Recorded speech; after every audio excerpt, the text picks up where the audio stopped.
Today we're going to start a new series where we're going to take characters from Smite and we're going to see what they would be like in Divine Knockout, since it's no secret that that's exactly what the team does. They take the characters from Smite, or should I say gods from Smite, from mythology, and all they do is tweak the spells that are already in Smite to fit the Divine Knockout world, and also make them really cute and chibi. So for this first episode, I thought what better way than to start off with Fenrir. So we're going to start off with Fenrir himself and give an idea of what would be the perfect way to tweak his abilities in Smite so he will be able to fit perfectly in the Divine Knockout world. Also, if you have your own ideas and tweaks for these characters, please feel free to leave it in the comment section down below. Now let's start off this video with Fenrir. We're going to start off with how engaging and scary he is to fight. He is a super aggressive playstyle, and I believe he will fit perfectly in the Divine Knockout world. Even better, that since a lot of the Pantheon is already here, not all of them, but we do have Thor and Loki, so Fenrir would fit right in. So with that being said, we're going to start off with what I think his mobility would be. So in Smite, you have an ability called Unchain,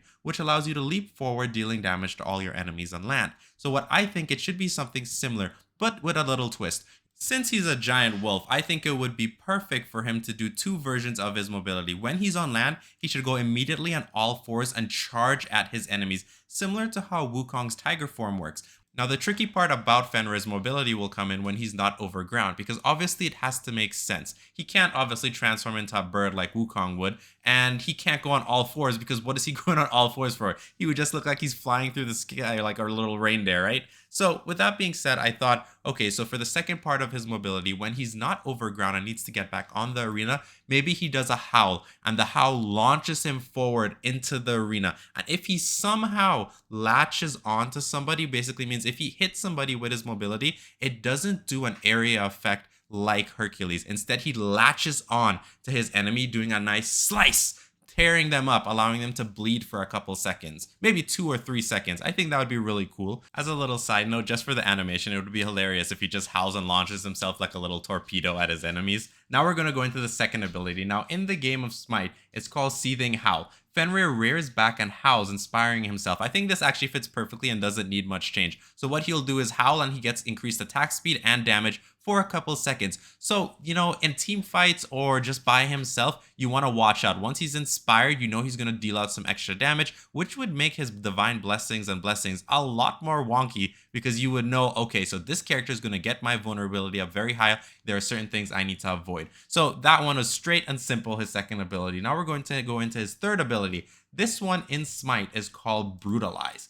Fenrir gains increased protection, pounces on the ground to his target. It's basically a lunge. And then when he does that to the enemies in Radiance, he strikes them 4 times. Now here's the thing, and this is the reason I mainly chose Fenrir, because most of his abilities already make sense for Divine Knockout. You don't have to tweak too much. As I was looking through the whole list of gods, I was like, wow, some of these are actually going to take a lot of rethinking and redesigns. So with Fenrir, when it comes to his third ability that we want to use as Brutalize, it fits perfectly in the Divine Knockout world. You just got to twist it a little bit. Since he's walking up to you and slicing you 4 times, I think what should happen is it should also leave a tear ability or a rip ability where you're bleeding out.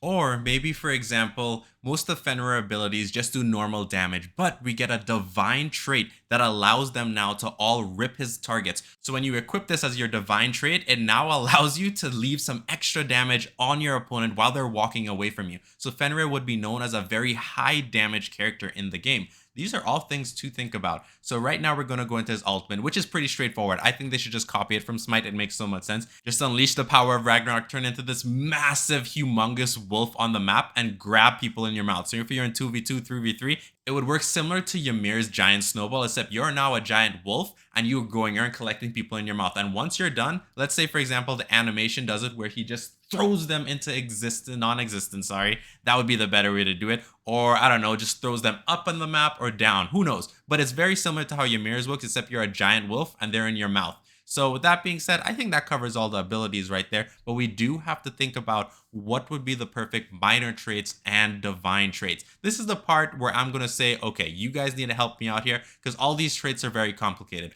All I know is for one of the divine traits, which would work very carefully, we would be allowing all his abilities now to leave a rip, leaving that extra tick damage after he cuts you up with his claws. Maybe he also has another divine trait that when he takes damage, he gets anger because he's a wolf, of course, and he gets scarier, does more damage to you as his invulnerability increases. Now, I'll be honest with you, I couldn't really really think of much to do for the traits. It's just not something I'm too good with coming up with. So that's why I'm going to leave it in the comment section for you guys to deal with. If you guys have ideas, feel free to leave it in the comment section, and I'll probably do a different video about the same exact thing later on so I can give an updated version. And if you have your own ideas for characters in Smite being transitioned to Divine Knockout and you give a full detailed description, I'll make a whole video just about your comment. So that's it for this video. Hope you are going to enjoy this new series as we wait for the new gods to enter the Divine Knockout, and I'll see you all next time. Bye!